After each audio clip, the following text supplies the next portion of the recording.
नमस्कार, जोहार आप सभी का मेरे चैनल पे बहुत-बहुत स्वागत है। कल झारखंड का फैसला होने वाला है। झारखंड की सत्ता किसके हाथ में जाएगी? 5 साल तक ये सत्ता किसके हाथ में रहेगी? किसकी सरकार बनने जा रही है? इन तमाम सवालों के जवाब के लिए आज हमारे साथ जुड़े हैं वरिष्ठ पत्रकार विनय सर। विनय सर, जो हालात हैं अभी झारखंड में, कल परिणाम आने वाला है, आज की रात भारी है सभी के लिए। जनादेश जो है ईवीएम में कैद है और कल से ईवीएम की गिनती शुरू हो जाएगी वोटों की। तो क्या लग रहा है सर जो जिस तरह से एग्जिट पोल्स आए हैं, किसी ने पूर्ण बहुमत की सरकार इंडिया गठबंधन की बना दी है, किसी ने एनडीए की बना दी है।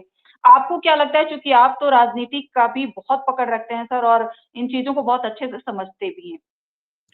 इस बार मतदान प्रतिशत ज्यादा रहा है और जी, ये चीजों को समझना पड़ेगा क्योंकि मतदान प्रतिशत जब ज्यादा होता है तो अमूमन लोग कहते हैं कि ये सत्ता विरोधी वोट होता है, लेकिन ऐसी बात नहीं है। कई अवसरों पर जी, हमने देखा है और इस तरह के आंकड़े भी उपलब्ध है कि जब मतदान ज्यादा ज्यादा होता है तो सत्ता के पक्ष में भी मतदान होता है। हाँ, ज्यादातर अवसरों पर विरोध में भी जाता है, लेकिन कई अवसरों पर सत्ता के पक्ष में जाता है। तो राज्य सरकार की भी बहुत सारी कल्याणकारी योजनाएं हैं, हो सकता है उसके कारण भी उनको मत मिला हो। तो मुझे लगता है कि यहाँ इस बार कांटे का मुकाबला है, बहुत कठिन मुकाबला। और हर दल जो है, हर गठबंधन अगर आप कहें तो लगभग आंकड़ा छूता हुआ दिखाई पड़ता है। तो मुझे लगता है कि 2-4 सीटों का ही फासला रहेगा अंत में, क्योंकि बहुत क्लोज फाइट इस बार है और कई सीटों पर तो बहुत ही कहना मुश्किल हो रहा है कि कौन जीतेगा, क्योंकि अब ईवीएम में बंद है। अब कुछ ही घंटे का मामला है, कल 8 बजे बक्सा ईवीएम खुलेगा और ईवीएम खुलने के साथ लोगों का किस्मत भी खुलेगा। कल इस समय जब हम लोग अगर प्रोग्राम करेंगे या मिलेंगे तो हो सकता है उस समय सारा फैसला हो जाए कि किसके सर पर ताज बन रहा है और कौन 5 साल के लिए विपक्ष में बैठ रहा है। जी। सर जिस तरह से बातें की जा रही हैं अंडर करंट या फिर जिस तरह से जेएमएम जो लिस्ट जारी की है, उसने पूरा जो ठिकरा है वो कांग्रेस पे फोड़ दिया है। 2-2 लिस्ट हालाँकि जेएमएम की तरफ से जारी किया गया, पहले एक जारी किया गया कि हम इतनी सीटों पर चुनाव जीत रहे हैं और जो सीटें दिखाई गई कि ये कांटे की टक्कर है, वो कांग्रेस और माले की सीट थी। तो क्या लगता है सर कि इसको किस नज़रिए से हम देख सकते हैं? नहीं, नजरिया साफ है। कांग्रेस जो जिन सीटों पर लड़ रही है उन सीटों पर जेएमएम का कोई बहुत बड़ा आधार नहीं है। जी, कांग्रेस का उन सीटों पर आधार रहा है। तो कांग्रेस भी 8-10 सीटें जीतती हुई दिखाई पड़ रही है। ऐसी बात नहीं कि कांग्रेस का बहुत खराब परफॉर्मेंस हो रहा है। जो जी, हम लोग आकलन कर रहे हैं, 8 से 10 सीटें कांग्रेस जीत सकती है और कांग्रेस भी निर्णायक हो सकती है सरकार बनाने में। जी, ठीक है, जो स्ट्रॉन्ग होल्ड है, आप उन सीटों पर तो झारखंड मुक्ति मोर्चा का है, आदिवासियों में उनकी पकड़ है। हेमंत सोरेन उसके बड़े नेता हैं, उनके पिताजी शिबू सोरेन सबसे बड़े नेता आदिवासी के रहे हैं। लेकिन इस चुनाव को अगर आप देखेंगे तो 2-3 चीजें बड़ी महत्वपूर्ण है इस चुनाव के दृष्टिकोण से। एक तो जो 19 का जब चुनाव हुआ था तो 2 लोग जो चुनाव प्रचार में थे, शिबू सोरेन, और जिनके इर्द-गिर्द राजनीति घूमती थी, रघुबर दास, जिसको नायक कहिए, खलनायक कहिए, जो भी कहिए, जी, 2019 के चुनाव के मानते हुए, तो दोनों इस बार चुनाव प्रचार से गायब रहे। रघुवर दास तो उड़ीसा के मुख्य राज्यपाल थे और शिबू सोरेन की तबीयत खराब हुई। ऐसे में झारखंड मुक्ति मोर्चा को एक बड़ा नेता कल्पना सोरेन के रूप में मिला और कल्पना सोरेन ने जिस तरह से कैंपेन किया, लोगों तक पहुंची, लोगों तक अपनी बात पहुंचाने में सफल हुई, एक बड़ा नेता के रूप में कल्पना सोरेन इस बार के चुनाव में उभरी। तो इस चुनाव की मुझे लगता है कि जो सबसे बड़ी बात है, कल्पना सोरेन का बड़े नेता के रूप में उनका उभरना। जी। सर कल्पना सोरेन के बारे में आपने कहा 98 रैलियाँ इस चुनाव में वो कर चुकी हैं। 98 का आंकड़ा छुआ जो हम लोग यहाँ देख रहे थे कि कांग्रेस की भूमिका यहाँ शून्य थी और हेमंत सोरेन और कल्पना सोरेन ने पूरे जो इंडिया गठबंधन चाहे वो माले के हों या फिर और आरजेडी के हों या फिर खुद जेएमएम के, इन लोगों ने पूरी जो पार्टी का बागडोर था या फिर स्टार प्रचारक के रूप में ताबड़तोड़ रैलियाँ की। उनके पक्ष में भी प्रचार इन लोगों ने ही किया जहाँ की कांग्रेस की भूमिका शून्य थी। सर हम अगर कोल्हान की बात कर लें, कोल्हान में कितना इम्पैक्ट देख रहे हैं सर? जो पिछली बार 2019 में वहाँ पे सीटें शून्य रहीं, बीजेपी के खाते में एक भी सीट नहीं गई, तो क्या इस बार जो चंपई सोरेन के आने का फ़ायदा मिलता हुआ नज़र आ रहा है कोल्हान में? ये कोल्हान से जो हम लोग के पास सूचना है, 5-6 सीटें जीत सकती है भारतीय जनता पार्टी और पहले से तो बेहतर परफॉर्मेंस होगा, इसमें कहीं कोई किंतु परंतु नहीं दिखाई पड़ता है। पहले तो शून्य था भारतीय जनता पार्टी, तो उससे तो जो भी सीटें मिलेंगी उसको सफलता ही माना जाएगा भारतीय जनता पार्टी के लिए, तो बेहतर परफॉर्मेंस होगा। चंपई सोरेन के आने से एक नैरेटिव सेट करने में भारतीय जनता पार्टी के नेता चूंकि बैकफुट पर थे, तो उनको नैरेटिव मिला कि भाई वहां सिर्फ परिवारवाद है, चंपई सोरेन जैसे सीनियर लोगों की उपेक्षा होती है। तो इस तरह का नैरेटिव सेट करने में भारतीय जनता पार्टी के नेता सफल हुए और उसका कुछ लाभ भी मिला। तो उस क्षेत्र में थोड़ा बेहतर प्रदर्शन करता हुआ भारतीय जनता पार्टी दिखाई पड़ता है। सर, अगर हम संथाल चलें, संथाल की सीटें देखें या फिर जो एसटी सीटें थी या रिज़र्व सीटें, जिस पे अगर हम एससी आरक्षित सीटों में पिछली बार बीजेपी बहुत खराब प्रदर्शन की थी, तो इस बार क्या देख रहे हैं सर? क्या उन सीटों पे बहुत अच्छा परफ़ॉर्म करते हुए, चूँकि घुसपैठिए का नैरेटिव सेट करती हुई बीजेपी नज़र आई थी? हालाँकि कुछ वक़्त बाकी है रिज़ल्ट आने में, लेकिन फिर भी आपका नज़रिया जानना ज़रूरी है, क्योंकि आप बहुत अच्छे से समझते हैं सर पॉलिटिक्स को, और जनता को भी ये जानना चाहिए कि किस आधार पे चुनाव लड़ा गया और कितनी जनता ने इसको पसंद किया। नहीं देखिए, जहाँ तक संथाल का सवाल है, तो संथाल पन्ना में जो नैरेटिव सेट करने में भारतीय जनता पार्टी सफल रही। अब कितना घुसपैठिया है, क्या है, ये तो हम नहीं कह सकते हैं। लेकिन ये बात जन-जन तक पहुँचाने में भारतीय जनता पार्टी सफल रही है और जी, उसका लाभ कुछ मिलता हुआ दिखाई पड़ रहा है। हो सकता है पिछली बार से ज़्यादा सीटें इस बार भारतीय जनता पार्टी उस क्षेत्र में जीत ले और कहीं-कहीं तो जो हिंदुत्व का भाव, खास करके गिरिडीह जिले में हिंदुत्व का भाव बहुत ज़्यादा देखने को मिला।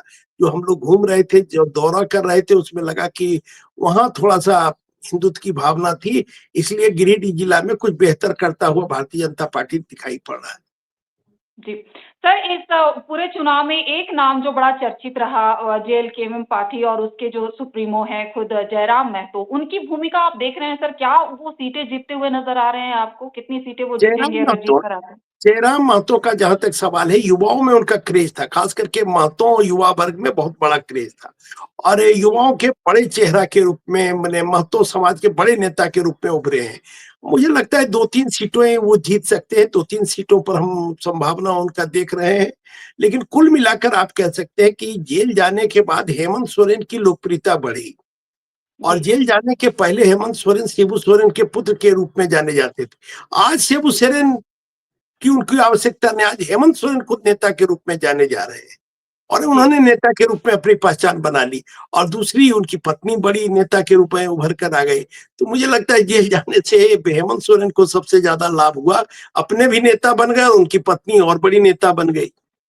जी, और जिस तरह से कल्पना सोरेन ने पूरा मोर्चा सँभाला सर, और दूसरा जो सबसे बड़ा जो मुझे लग रहा है या फिर लोगों से बात करने में समझ आ रहा है कि मैया योजना जो सरकार ने शुरू की, उसका जो है वो रूरल एरियाज़ तक पहुँचा और महिला वोटर्स घर से निकली और इसके समर्थन में वोट की हैं सर। निश्चित रूप से उसका असर हुआ है, निश्चित रूप से यूनिवर्सल पेंशन का असर हुआ, मैया योजना का असर हुआ, कर्मचारियों के लिए जो पेंशन योजना, पुरानी पेंशन योजना लागू की गई, इसका असर दिखाई पड़ा। लेकिन भारतीय जनता पार्टी के संदर्भ में अगर आप देखेंगे तो शिवराज सिंह चौहान, हिमंता विश्व शर्मा ने भारतीय जनता पार्टी में जो गुटबाजी था, उसको जी, समाप्त करके पूरे भारतीय जनता पार्टी के कार्यकर्ताओं में भी उत्साह भरने का जी। काम किया और आज भारतीय जनता पार्टी जो मुकाबला में हेमंत सोरेन से खड़ी दिखाई पड़ रही है, उसका बड़ा कारण हम हेमंता विश्व शर्मा और शिवराज सिंह चौहान को मानते हैं। इन्होंने गुटों में बटे भारतीय जनता पार्टी को एकजुट किया, कार्यकर्ताओं के मनोबल को बढ़ा दिया और मुझे लगता है कि कांटे का मुकाबला बहुत कम सीटों से सत्ता का ताज किसी के सर पर बंधेगा।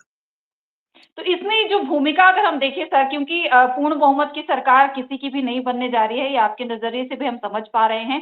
तो क्या लगता है कि किंग मेकर की भूमिका होगी? क्या जयराम यहाँ पे वो मोल-भाव करेंगे या फिर कुछ ऐसी जो पार्टियाँ होंगी, क्या यहाँ पे तोड़-मोड़ की भी राजनीति होगी तब जाकर सरकार बनेगी सर? नहीं, झारखंड में चूंकि विधानसभा की 81 सीटें हैं, तो यहाँ जी, तो ये बात तो तय है कि यहाँ गठबंधन की सरकार बनेगी। किसी एक दल को बहुमत नहीं मिल रहा है, चाहे वो जी, झारखंड मुक्ति मोर्चा हो या भारतीय जनता पार्टी। भारतीय जनता पार्टी के साथ भी कई दल जुड़े हुए हैं, झारखंड मुक्ति मोर्चा के साथ कई दल जुड़े हुए हैं, तो एक और दल कोई जुड़ जाए, एक और कोई निर्दलीय जुड़ जाए, तो यहाँ तो गठबंधन की सरकार बनना है। अगर एक बात विश्वास के साथ हम कह सकते हैं तो ये कि झारखंड में गठबंधन की सरकार बनेगी। सर वो तो देख रहे हैं कि एनडीए या इंडिया की बनेगी सरकार, लेकिन यहाँ पे हम ये जानना चाहते हैं कि क्या जैसे हम लोग देख रहे हैं कि नेक टू नेक फाइट है, इंडिया भी उसके करीब जा सकता है, एनडीए भी उसके करीब जा सकता है, किसी भी पार्टी को यहाँ पे लीड मिलता हुआ नजर नहीं आ रहा है।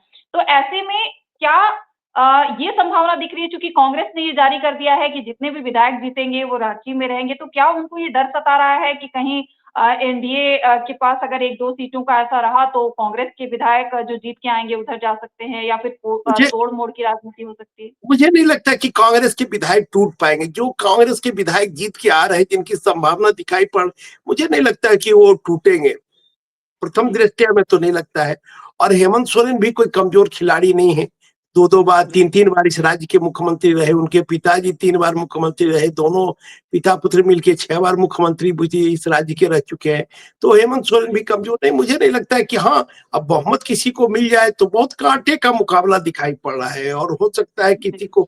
और अगर मैया योजना और ये सब योजना क्लिक करेगा तो निश्चित रूप से जेएमएम को लाभ मिलेगा। और एक चीज हम लोग घूमने के क्रम में देखे कि हेमंत सोरेन जी, के प्रति कोई नाराजगी मतदाताओं में नहीं थी। ये उनके जी। पक्ष में एक बात जाती है। कई लोगों से ये बातचीत में ही उभर कर सामने आया सर, जैसे हम देखें कि संथाल में जो है बीजेपी ने अगर परफॉर्म किया है, लेकिन जेएमएम ने जो परफॉर्म किया है उनकी सीटों में कहीं वो भेद नहीं लगा पाई है।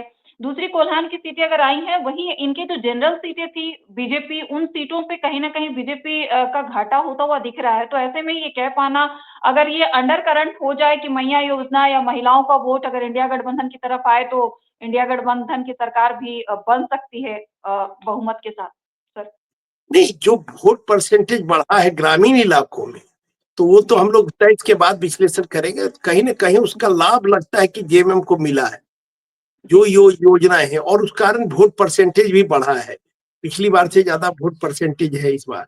तो मुझे लगता है जी, कहीं न कहीं उसका लाभ जरूर मिला है, और कई लोग से बातचीत में भी ये निष्कर्ष निकला है। और इसी के कारण, क्योंकि जब सरकार में आप 5 साल हैं, उसके बाद भी अगर आप सरकार बनाने के करीब पहुंच रहे हैं या सरकार बनाते हुए दिख रहे हैं, तो एक बड़ी बात है, उस सरकार की बड़ी उपलब्धि मानी जाएगी कि एंटी इनकम्बेंसी नहीं हावी होने दिया। तो ये एक बड़ी उपलब्धि होगी अगर जेएमएम फिर से सरकार बनाती है। और अगर भारतीय जनता पार्टी सफल होती है, तो भारतीय जनता पार्टी की जीत। लेकिन इस जीत में सबसे बड़ी जीत अगर कहिएगा तो हेमंत बिस्व शर्मा और शिवराज सिंह चौहान को हम मानते हैं। इन दोनों ने भारतीय जनता पार्टी को लड़ाई में लाके खड़ा किया। जी। ये बड़ा दिलचस्प मुकाबला रहा सर। ये आखिरी सवाल लेना चाहेंगे कि इस पूरे चुनाव को अगर आपने देखा 2000 जो जब से झारखंड अलग हुआ है तब से आप कवर कर रहे हैं पॉलिटिक्स को, आपने चुनाव देखा यहाँ पे। 2024 का जो चुनाव था इसमें क्या अलग देखने को मिला सर? या फिर पार्टी जो थी चाहे हेमंत सोरेन हो या कल्पना सोरेन हो या फिर एनडीए की तरफ से आपने क्या बदलाव देखा और क्या झारखंड को इससे विपरीत दर्शाता है? नहीं, पहली बात तो ये बदलाव देखे कि इस चुनाव में कल्पना सोरेन का उदय हुआ एक लीडर के रूप में। कल्पना जी, सोरेन के सभाओं में काफी भीड़ जुट रही थी। कल्पना सोरेन को लोग सुनना चाह रहे थे। कल्पना सोरेन ने जनता से कनेक्ट कर रही थी। तो बहुत कम समय में जो कल्पना सोरेन का राइज हुआ, जो उनकी उपलब्धि है, वो चौंकाती है। क्योंकि हम लोग लंबे समय से पत्रकारिता कर रहे हैं, 38 साल से पत्रकारिता कर रहे हैं, और जी, 1989 के चुनाव से हर चुनाव को कवर कर रहे हैं पत्रकार के रूप में।